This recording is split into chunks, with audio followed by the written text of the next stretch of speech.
నమస్కారం NSTV news కి స్వాగతం. నా పేరు సంధ్య. ముందుగా వార్తల్లోని ముఖ్యాంశాలు. కాంగ్రెస్ ప్రభుత్వం అబద్ధాల పాలనను ఆపేసి ప్రజలకు ఇచ్చిన హామీలపై దృష్టి పెట్టి ప్రజల సంక్షేమం కోసం పనిచేయాలని, కక్షపూరిత రాజకీయాలతో ప్రజలకు మేలు జరగదన్నారు మాజీ ఎమ్మెల్సీ నారదాసు లక్ష్మణరావు.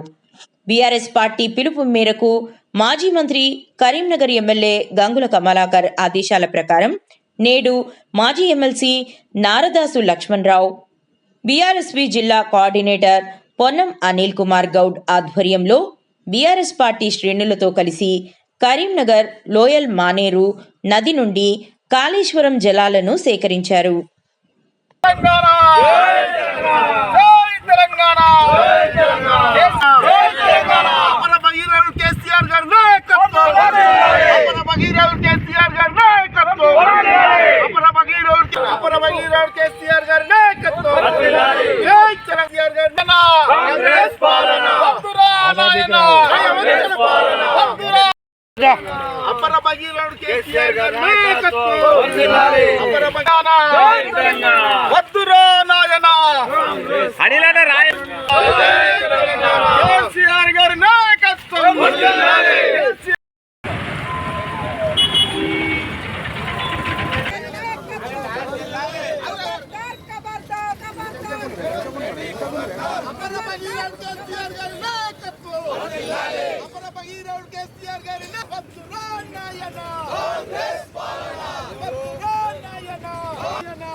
కేసీఆర్ గారి నాయకత్వం, బీడు భూములకు కాళేశ్వర జలాలు అందించిన కేసీఆర్ గారి నాయకత్వం, బీడు భూముల కాళేశ్వర జలాలు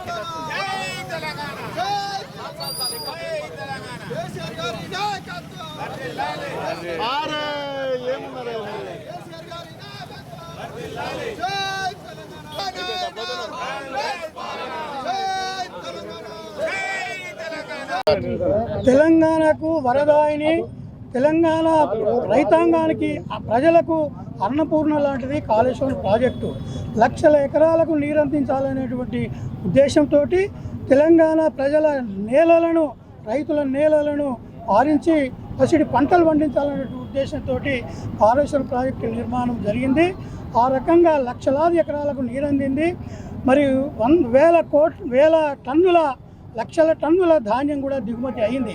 అట్లాంటి కాళేశ్వరం ప్రాజెక్టు మీద ఈ ప్రభుత్వానికి, రేవంత్ రెడ్డి ప్రభుత్వానికి కళ్ళు కుట్టి ఆ ప్రాజెక్టు నిర్మాణం ద్వారా ప్రజల లోపల కేసీఆర్ గారికి వచ్చినటువంటి ఇమేజ్ని దెబ్బతీయడం కోసము ఏదో చిన్నగా 2 పగుళ్ళు వస్తే ఒక పిల్లర్కు దాన్ని అడ్డం పెట్టుకొని ఆనాడు ఎన్నికల ప్రచారం నుండి మొదలు పెడితే ఇప్పటి వరకు అట్లాంటి పవిత్రమైనటువంటి కాళేశ్వరం ప్రాజెక్టు నిర్మాణాన్ని అపవిత్రం చేస్తూ దాని మీద అనేక కమిషన్లు, విజిలెన్స్ కమిషన్ అని, ఎన్డీఎస్ఏ అని, తర్వాత ఘోష్ కమిషన్ అని రకరకాల కమిషన్లతోటి ఆ కాళేశ్వరం ప్రాజెక్టును నిర్వీర్యం చేసినటువంటి పరిస్థితి కనపడుతున్నది.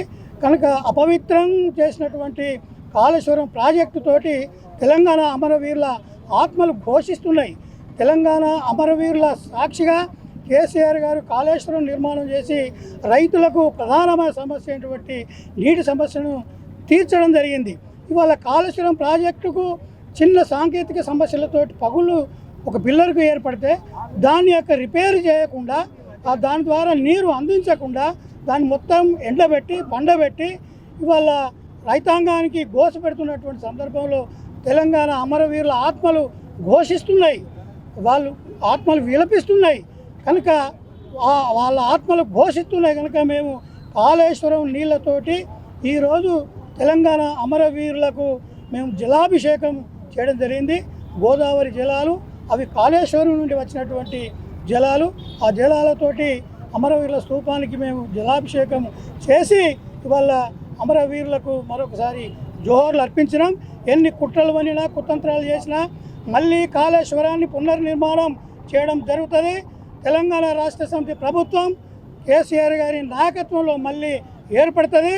వీళ్ళు పడవ పెట్టినటువంటి కాళేశ్వరం ప్రాజెక్టును పునర్నిర్మాణం చేసి మళ్ళీ లక్షల కోట్లాది ఎకరాలకు నీరు అందించేటువంటి కార్యక్రమము టీఆర్ఎస్ ప్రభుత్వం చేపడుతుందని చెప్పి తెలియజేస్తూ ఈ అబద్ధాల పాలనను ఆపేసి మీరు ఇచ్చిన హామీల మీద దృష్టి పెట్టి మీ ప్రజాపాలన పేరిట అన్యాయ పాలనను కట్టుబెట్టి మీరు ప్రజలకు ఇచ్చిన హామీలు నెరవేర్చి పుట్టి కక్షపూరిత పాలనను కొనసాగించకండి. కక్షలతోటి రాజకీయ ప్రయోజనాలు ఉండవు, ప్రజలకు కూడా ఉపయోగం ఉండదని చెప్పి తెలియజేస్తూ మళ్ళొకసారి రేవంత్ రెడ్డి గారికి హెచ్చరిస్తున్నాం. కాళేశ్వరం ప్రాజెక్టును వెంటనే నిర్మాణం చేసి రైతులందరికీ నీళ్ళు అందించాలని చెప్పి ఈ సందర్భంగా డిమాండ్ చేస్తున్నాం.